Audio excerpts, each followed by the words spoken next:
Political Editor Andrew Clennell, very good morning to you. My biggest question on that is why, but anyway. Yeah, they've had a few bites at the cherry there. We'll see how they go with that one when it comes to numbers. But anyway, look, it's all about the election now and whether it's going to be called or not. But then we've got this plot twist with the cyclone. How much is it going to change things? Look, I know everyone in Canberra thinks it was always definitely April 12, and maybe it still is, but I don't think he's ever settled.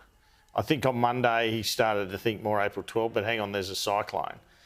I think a couple of weeks ago, 2 or 3 weeks ago, they were definitely looking at April 5 or 12. Then their poll numbers went south. Then you had that Resolve and Freshwater poll.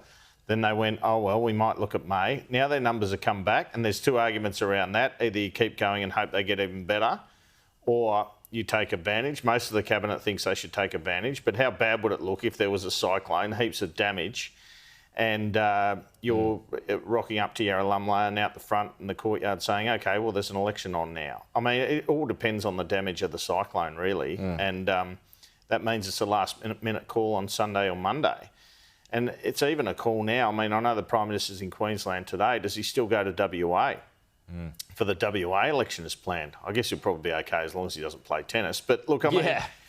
It's, events really shake you up in that job, don't they? Well, I mean, if people are suffering, though, you're the leader, you'd have to be with the people. I just think if there is the damage they expect, and of course weather forecasts can be wrong, they could go to sea or something. No, it could for sure.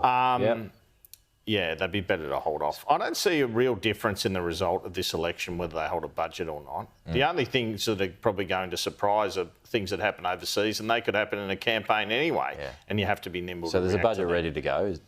Yeah, my understanding is pretty much. I mean, they'd have to still do some work. They'd have to write a budget speech, and they'd have to do a few bits and pieces, but ministers have been preparing portfolio budget statements. So, I mean, I said to one yesterday, well, this must be the weirdest process ever if you think you could be working hard on something that doesn't materialise. But A, it gets used in the campaign. B, they pointed out to me, if they won the election, they'd have to do a budget before July 1 anyway, and most of the work would be done. Yeah.